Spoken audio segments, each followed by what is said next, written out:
আজকের যুগে যন্ত্র সভ্যতার জয় জয়কার।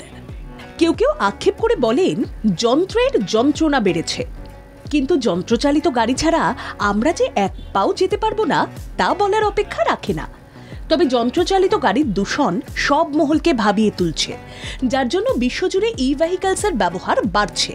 আর সেই ই ভেহিকলসের জগতে আলাদা পথ দেখাচ্ছেন বাঁকুড়ার চঞ্চল সিং। কারণ তিনি এমন এক পরিবেশপ্রিয় গাড়ি তৈরি করেছেন তার জন্য দূষণ ছড়াবে না। যাত্রীদের স্বাচ্ছন্দ্যে গন্তব্যে পৌঁছে দেওয়ার দায়িত্ব নেওয়ার পাশাপাশি স্বাস্থ্যকর আবহ বজায় রাখার ওপর গুরুত্ব দিচ্ছেন এই গাড়ির নির্মাতা। মূলত লিথিয়াম ব্যাটারি দিয়ে চলবে এই বিকল্প যান, যার ডাকনাম ইলেকট্রিক বাস। বড়রা 16 জন আর ছোটরা মোটের ওপর 30 জন এই মিনি ভেহিকলসে যাতায়াত করতে পারবে অনায়াসে, দাবি গাড়ির নির্মাতার। পুজোর আগে লালমাটির জেলার পথ পেয়ে ই বাস। আর প্লাস ইলেকট্রিক যে খরচাটা হয়, ইলেকট্রিক খরচাটা খুবই কম।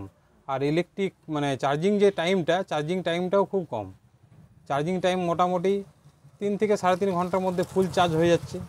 এবারে যে যেমন কিলোমিটার হিসাবে নিতে পারে, যদি কেউ বলে 100 কিলোমিটার মাইলেজ দরকার সেই রকম ব্যাটারি লাগাবে, আবার কেউ যদি বলে 300 চাই তা সেই রকম ব্যাটারি লাগানো যাবে।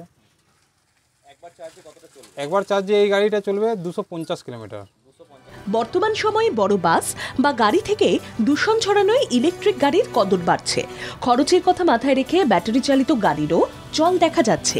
সেই চলতি ধারায় সামিল হয়ে এই খোলামেলা গাড়িকেই বেছে নিচ্ছেন যাত্রীরা, যার জন্য সব শ্রেণীর মানুষ এই অন্য ধরনের যানে চেপে যাতায়াত করতে চান। আশা করা হচ্ছে দূরপাল্লায় এই বিকল্প যান আগামী দিনে যাত্রী পরিবহনের কাজকে সহজ এবং সুগম করে তুলবে। হ্যাঁ, কোনো অসুবিধা নেই। লোকাল জায়গায় ঘুরে লং ট্যুরেও যেতে পারবে। 100 কিলোমিটার যদি আপ ডাউন করে 200 হয় আরামসে চালাতে পারবে। কীরকম কি মেটেরিয়াল ব্যবহার করা হয়? এর মধ্যে মেটেরিয়াল যেগুলো আছে টাটা স্টিল দিয়ে পর তৈরি এই গাড়িটা। আর বাকি যেসব আছে গাড়ির সমস্ত পার্টস দেওয়া আছে। মারুতির চাকা দিয়েছি আমরা। তারপরে ব্রেকিং যে সিস্টেমটা আছে, বিশেষ করে ব্রেকিং সিস্টেমটা আমরা দুটো রেখেছি, একটা ডিস্ক ব্রেক আছে আর ড্রাম ব্রেক আছে, দু রকমের ব্রেক দিয়ে লাগানো হয়েছে। আশা করা হচ্ছে রুখাসুখা মাটিতে এই 4 চাকার গাড়ি সব ধরনের যাত্রীদের স্বাচ্ছন্দ্যে গন্তব্যে পৌঁছে দেবে।